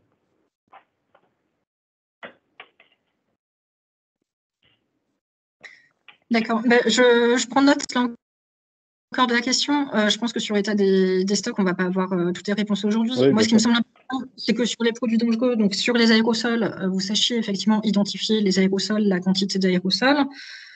Sur les produits liquéfiables, que vous sachiez les identifier, que vous sachiez les quantités. Après, sur le fait de décortiquer une palette de chaussures en bois, plastique, chaussures, moi, j'aurais tendance à dire que ça ne présente pas forcément d'intérêt pour les services de secours, mais on va se faire confirmer tout ça. D'accord, super. Et justement, puisque vous reparlez des aérosols, des produits liquéfiables inflammables, concernant les flumilogues, l'étude thermique, vous disiez tout à l'heure qu'il fallait qu'on mette dans une cellule, enfin qu'on fasse l'exercice avec sur l'ensemble des anciennes rubriques qui existaient, et qu'on recrée en tout cas qu'on utilise des palettes existantes à l'époque sur les flumilogues. Moi, j'ai un stockage partiel, on va dire que sur une quantité assez limitée de ces stockages-là dans une cellule. Est-ce que je dois considérer que potentiellement, je vais avoir un stockage à 100% dans ma cellule d'aérosols et de produits pâteux, liquéfiables inflammables, ou est-ce que je recompose une palette avec un ratio potentiel dans mes cellules? Alors, pour les modélisations flumilogues, ce qui est fait à ce jour, c'est quand on a différents types de combustibles ou même différents modes de stockage, hein, de pouvoir segmenter en cellules fictives et donc de pouvoir, pour être au plus proche du stockage réel. Hein. Donc, je pense qu'il faut toujours suivre cette logique. D'accord, donc ça ne change rien à la méthode habituelle. Non, sur la partie combustible et solide liquéfiable combustible, pour information, il y a l'INERIS qui est en train de développer sous Flumilogue, a priori, un module spécifique. Alors, qui ne sera pas forcément disponible tout de suite, mais ils sont en train d'étudier le sujet. Ok, très bien. Merci pour vos réponses. Alors, à présent, la personne qui représente la société Team, vous aviez levé la main, oui. Je vous en prie. Oui, bonjour, Nathalie Schwartz de Team Logistique. J'avais une petite question par rapport, donc on doit faire l'analyse de nos IPD et éventuellement une demande d'antériorité ou mettre à jour les informations au niveau des DREAL. Est-ce qu'il y a un calendrier qui est prévu de remise de documents ou d'actions au niveau de la DREAL Grand Est, ou que vous allez nous demander de vous remettre déjà les premières études? Alors non, pas particulièrement. Le seul cadre, c'est celui du Code de l'environnement. Quand il y a un changement de nomenclature, on attend, enfin, il y a un délai de 1 an à partir de la date du changement de nomenclature pour se positionner par rapport à cette nouvelle nomenclature. Donc il y a juste ce délai-là. Voilà. Donc c'est 24 septembre ou c'est le 1er janvier 2022 ? Je pense que c'est l'entrée en vigueur. Je n'ai pas l'article du Code de l'environnement sous les yeux, mais j'aurais tendance à dire que c'est l'entrée en vigueur, donc le 1er janvier 2022, mais à vérifier quand même. D'accord. Merci bien. Y a-t-il d'autres questions? De nouveau, Monsieur Godignon, je vous en prie. C'était juste pour une petite précision. Quand on parle d'IPD, si j'ai un entrepôt, je ne sais pas, peut-être de 10 000 ou 20 000 mètres carrés, avec éventuellement un process au milieu et 500 tonnes de stockage bois d'un côté de l'entrepôt et 500 tonnes de stockage plastique à l'autre bout de l'entrepôt. Donc, je vais avoir peut-être 100 ou 200 mètres entre les deux. Mais techniquement, enfin, d'après ce que je comprends, je suis sous le même IPD puisque j'ai la même toiture sur l'ensemble de mon entrepôt. Du coup, est-ce que je considère que j'ai un classement 15-10 puisque au sein de mon IPD, j'ai 2 fois 500 tonnes dans 2 rubriques différentes?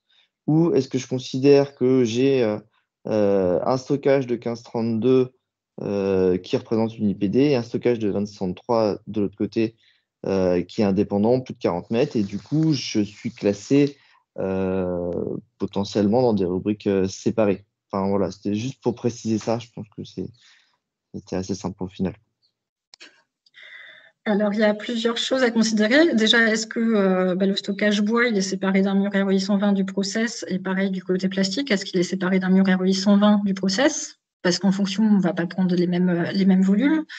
Mais en tout cas, si c'est sous une même toiture, si mes stockages sont sous une même toiture, même s'ils sont séparés de plus de 40 mètres, a priori, ils vont être considérés dans la même IPD. Donc, au sein d'une IPD, ça va être une IPD avec des combustibles bois et plastique. Donc, a priori, comme ça, on sera plutôt sous un régime 15-10 que sous des rubriques spécifiques.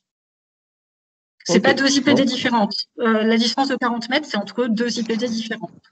D'accord, c'est bien 2 éléments avec des toitures différentes, séparées et indépendantes, quoi. Alors, la fiche, je vous renvoie encore une fois vers la fiche classement qui est présente sur AIDA, qui définit clairement ce qu'est une IPD. Effectivement, enfin, si on a un même bâtiment, mais avec différents systèmes de toiture qui ont des niveaux différents et qu'il n'y a pas de communication entre les différentes parties du bâtiment, on peut, dans certains cas, considérer des IPD différentes. Mais enfin, les conditions sont assez restreintes pour rentrer sous ces régimes. Très bien, merci beaucoup. De nouveau, la représentante de la société Team, je vous en prie, madame. Oui, merci beaucoup. J'avais juste une question aussi. Si on a des voisins à moins de 40 mètres de notre site, parce qu'avec le temps, c'est des choses qui arrivent sur des bâtiments relativement anciens, comment on les considère par rapport à notre analyse IPD? Alors, l'analyse des IPD, c'est bien pour les installations qui sont sous votre responsabilité. En fait, on a considéré une distance de 40 mètres parce que c'est 2 fois la distance d'éloignement prévue dans l'arrêté ministériel. Donc, c'est juste pour cette raison. Mais par rapport à votre voisin, on ne va pas prendre en compte les stockages voisins. Ce que vous faites par rapport enfin, on vous a autorisé d'ailleurs dans des conditions. Et puis, vous aurez une obligation de refaire, si vous n'avez pas les éléments, une étude pour voir si les effets dominos générés par vos stockages sortent de votre site ou pas. Donc, l'échéance 2023 ou 2026. Mais voilà, à l'échelle IPD, on ne va pas prendre en compte les stockages des voisins. La distance de 40 mètres, c'est au sein des IPD de votre site. D'accord, ok. Merci bien. Avez-vous d'autres questions? Non? Alors, je vais peut-être me tourner vers Laurent pour les questions par écrit. Est-ce qu'on a pu répondre à tout le monde? Je ne sais pas si Laurent m'entend.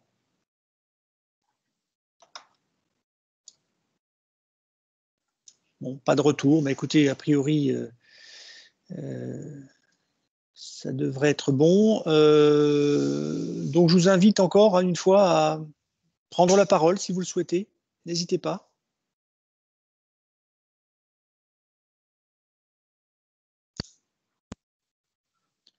Non? Si, Monsieur Guyot, je vous en prie. Bonjour. Je voulais savoir donc, on était classé à enregistrement pour le stockage de bois sous la rubrique 1532.1. Et je voulais savoir, donc ça va être 1510, les seuils de classement ne changent pas, si j'ai bien compris. On continuera à être classé à enregistrement. Alors, si vous restez sous la 1530, les seuils de la 1530, il n'y a plus d'autorisation sous la 1530, donc vous allez rester en enregistrement. Par contre, si vous passez 1510, alors déjà, on ne considère pas les mêmes critères pour classer. Sous la 1530, on regardait le volume de matière stockée. Sous la 1510, on regarde le volume du bâtiment d'entreposage. Donc, ce n'est pas le même critère. D'accord. Voilà. Donc, en fait, c'est ma réponse. Il n'y a pas de correspondance immédiate entre les régimes. D'accord. Ok, donc là, au niveau de la 1532, il n'y a rien qui va changer, quoi. C'est juste l'autorisation qui supprime, et au niveau des seuils, ça ne change rien, et au niveau des... C'est tout, c'est juste... Il n'y a rien qui change pour la 1532, pour la 1532. La rubrique en tant que telle ne change pas. Okay. Voilà. Après, c'est toujours pareil. Ce qu'il peut y avoir, c'est si vous avez un stockage de 1530 et plus de 500 tonnes de matière combustible qui ne seraient pas classées sous cette rubrique par ailleurs, à ce moment-là, vous pouvez basculer en 1510. Mais sinon, la 1530 ne bouge pas. D'accord. Et la 1532 non plus. D'accord. Ok. Ok. Je vous remercie. Madame Leroy, je vous en prie.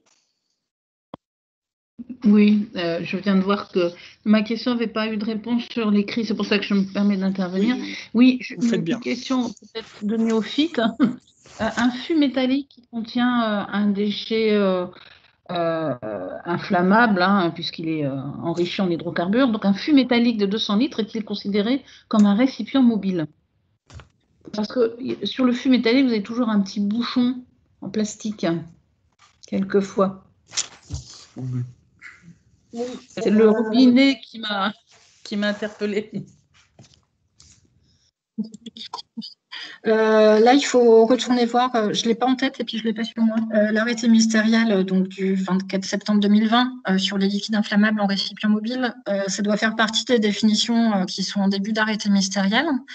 Mais je ne l'ai pas sur moi, je ne peux pas vous répondre. Et sinon, on abordera votre question peut-être lors du 3e webinaire, parce que pour le coup, ça sera totalement la cible.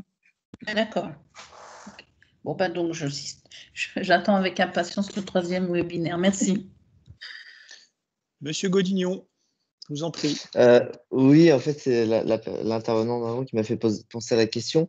De la même manière, si j'ai un fût métallique de liquide inflammable, est-ce qu'il est considéré comme étant sa propre rétention? Voilà, c'est tout bête, mais je me posais la question.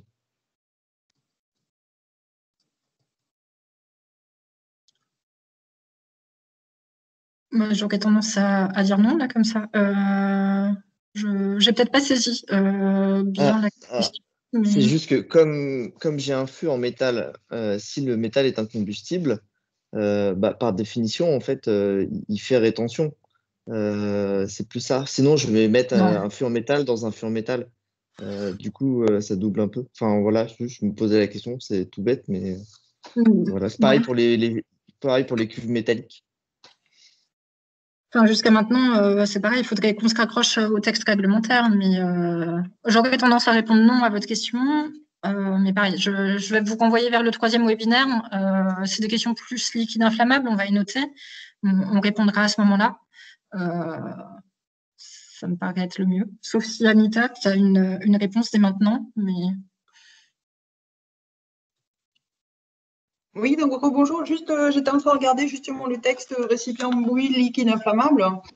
Donc, en ce qui concerne la définition d'un récipient mobile, c'est une capacité mobile manutentionnable d'un volume inférieur ou égal à 3 mètres cubes.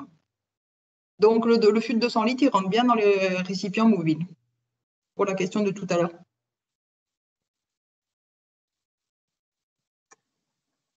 Même s'il est tout métallique. C'est un récipient manutentionnable inférieur à 3 mètres cubes, donc c'est un récipient mobile, d'après la définition de l'arrêté ministériel. Ok, merci.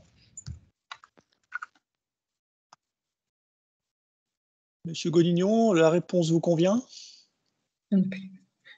Je n'ai pas saisi que c'était ma réponse. C'était un récipient mobile, mais du coup, s'il est considéré comme récipient mobile, il ne peut pas être considéré comme faisant office de rétention, si je comprends bien. Mais les récipients mobiles, ils sont placés sur une rétention. En général, les fûts, vous les mettez bien sur une capacité de rétention capable de recueillir un écoulement d'un fût éventuellement. Ok, non, mais ça me va, pas de souci. Merci. Monsieur Coleman, vous aviez une question? Oui, bonjour à tous. Voilà, en fait, c'est sur la partie limitation de la propagation éventuelle d'un incendie. On parle de moyens automatiques. Pour ceux qui ont la chance d'avoir un service incendie sur site, est-ce que cela peut aider à revoir en fait la classification? Alors ça dépend, j'aurais tendance à dire non. Si l'arrêté ministériel, il vous impose un système d'extinction automatique, donc que ce soit pour une taille de cellule ou pour des cellules de liquide combustible, par exemple, il faut ce système d'extinction automatique.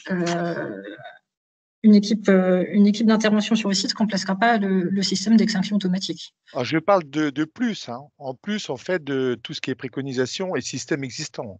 Si on a la chance d'avoir en plus un service incendie sur site, est-ce que ça nous amène de la robustesse dans le sens d'éviter de la propagation ou pas, et est-ce qu'on peut revoir en fait la classification en fait de la rubrique?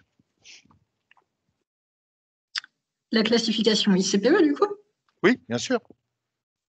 La classification ICPE, elle est en lien avec les matières que vous stockez. Donc non, c'est pas parce que vous avez une disposition technique supplémentaire qu'on va revoir la classification ICPE. Non. D'accord. Merci. Merci à vous. Avez-vous d'autres questions?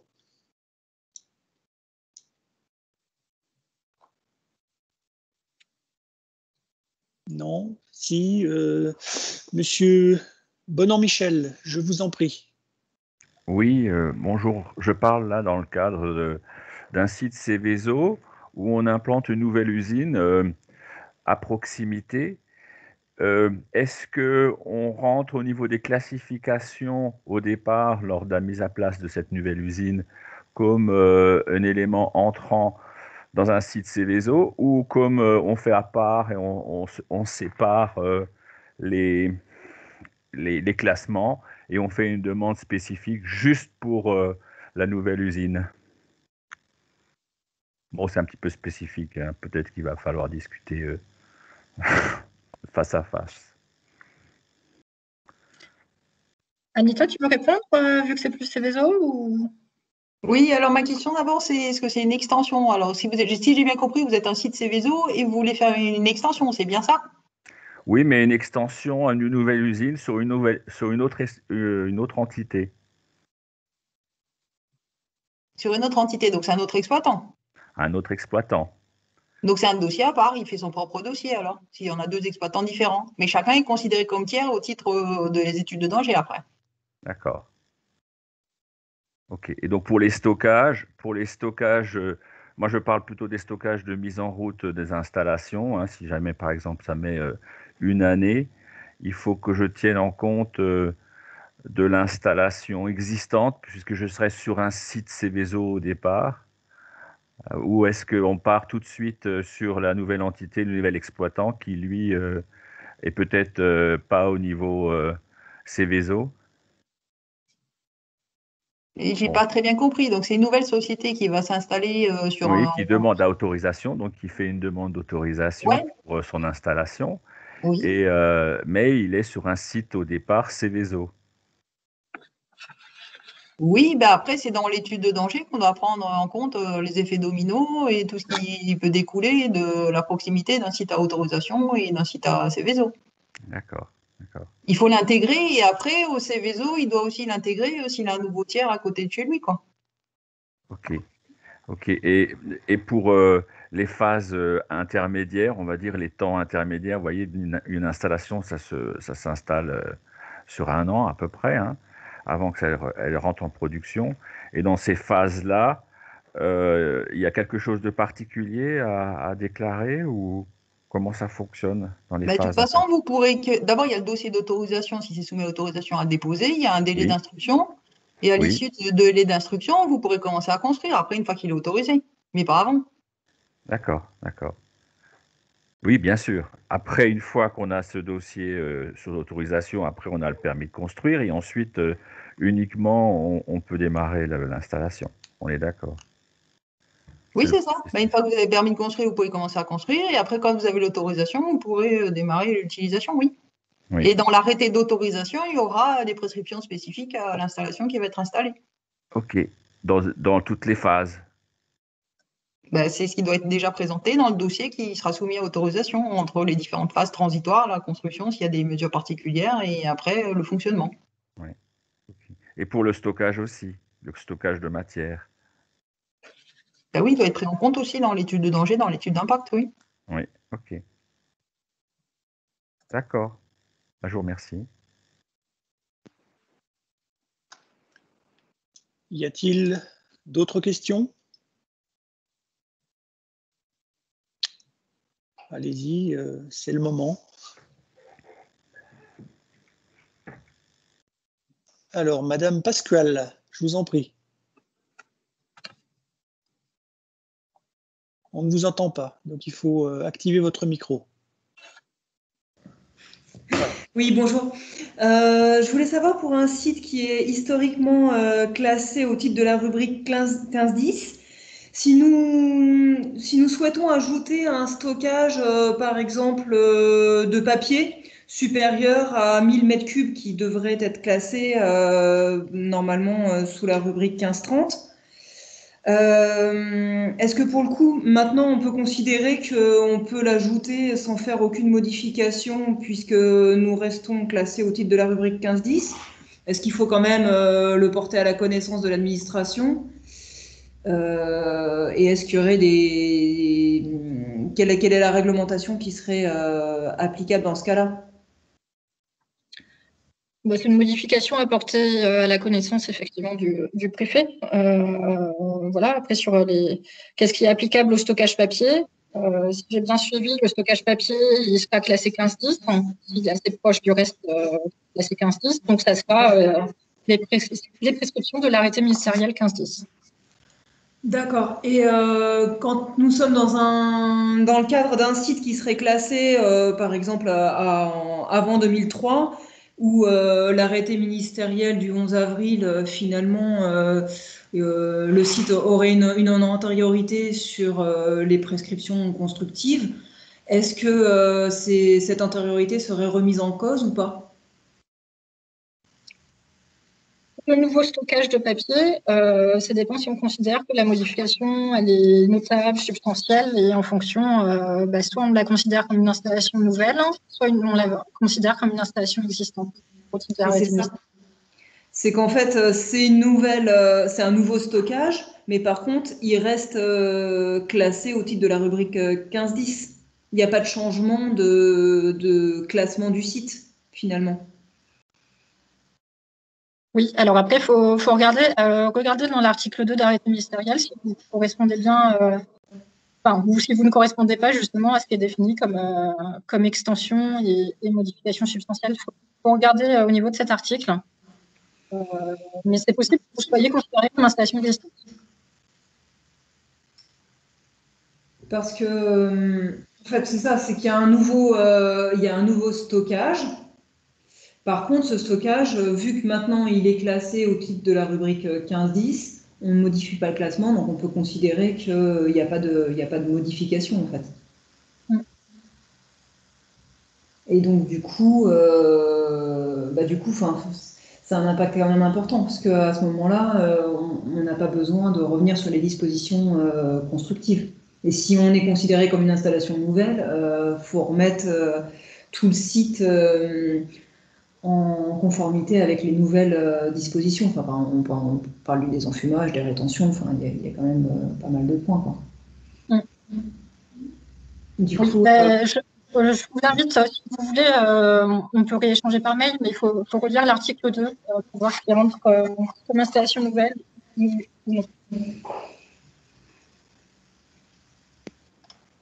Ok. Bon, merci. Madame Lindenmayer, bonjour, c'est à vous. Il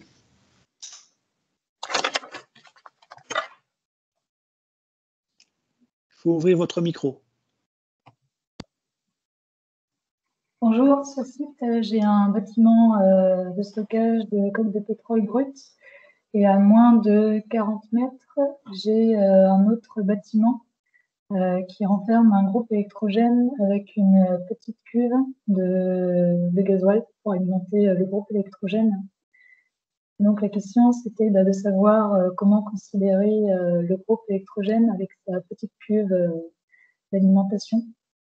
Est-ce que ça serait compris dans l'IPD avec le code de pétrole, ou est-ce qu'il n'est pas considéré vu la quantité, vu la matière? Alors, c'est une question qu'on ne s'était pas encore posée. La cuve de gasoil, elle alimente le... C'est un encours d'utilisation, en fait. Je pense que la cuve de gasoil, elle est reliée. Ou c'est une cuve de stockage, vraiment? Et le groupe électrogène. Donc, c'est relié, il y a deux petites cuves, mais c'est relié effectivement pour alimenter le groupe. En fait, on réglemente les stockages vraiment, enfin pas ce qui peut être considéré en cours d'utilisation. Alors, je ne sais pas quel statut on va donner à cette cuve de gasoil. Mais de toute façon, quoi qu'il en soit, je pense que vu les quantités, ça ne va pas changer grand-chose par rapport au classement du coque de pétrole brut. Non, c'est sûr.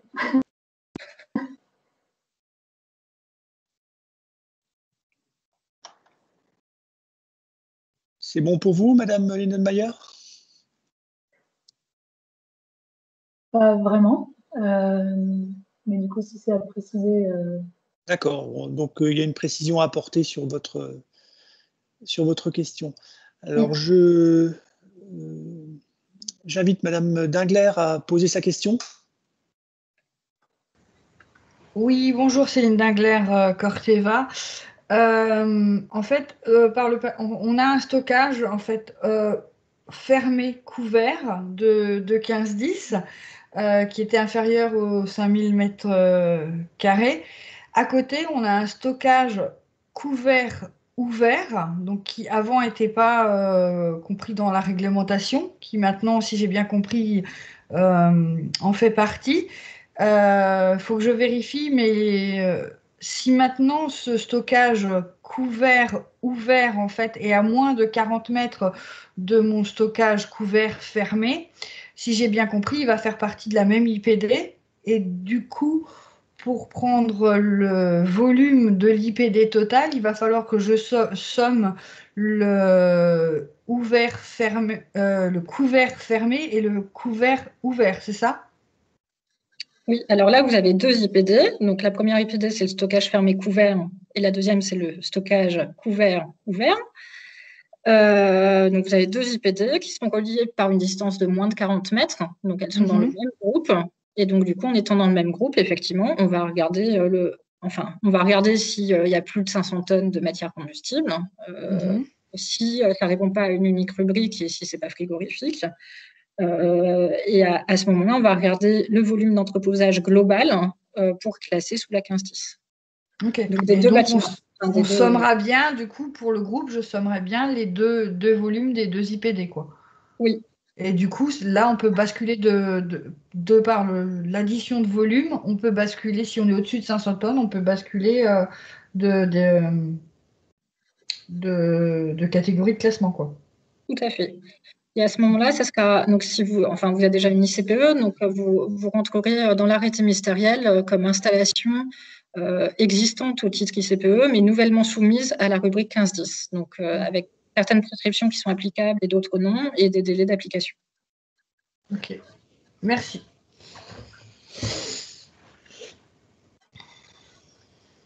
Y a-t-il encore des questions?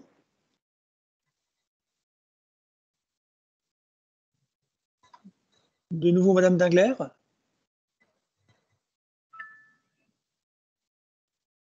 Non, je crois que j'ai mal enlevé la main, en fait, pardon. Voilà. Très bien. Pas d'autres questions? Non, a priori. Bah, écoutez, s'il n'y a plus de questions, je vous propose de conclure. Alors, je tiens à vous remercier tout d'abord de votre participation à cette deuxième session sur l'évolution réglementaire post-Lubrizol. Je le fais au nom de la DREAL Grand Est, des CCI et de l'Agence de l'eau rameuse, bien entendu.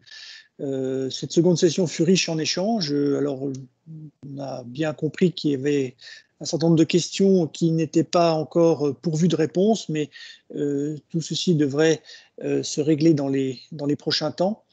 J'espère malgré tout que cette présentation aura répondu à vos attentes. Hein. Dans le cas contraire, vous avez de toute façon la possibilité de nous le faire savoir au travers du questionnaire de satisfaction qui vous sera envoyé dès demain par mail et dans lequel vous aurez la présentation faite par Madame Métairie-François.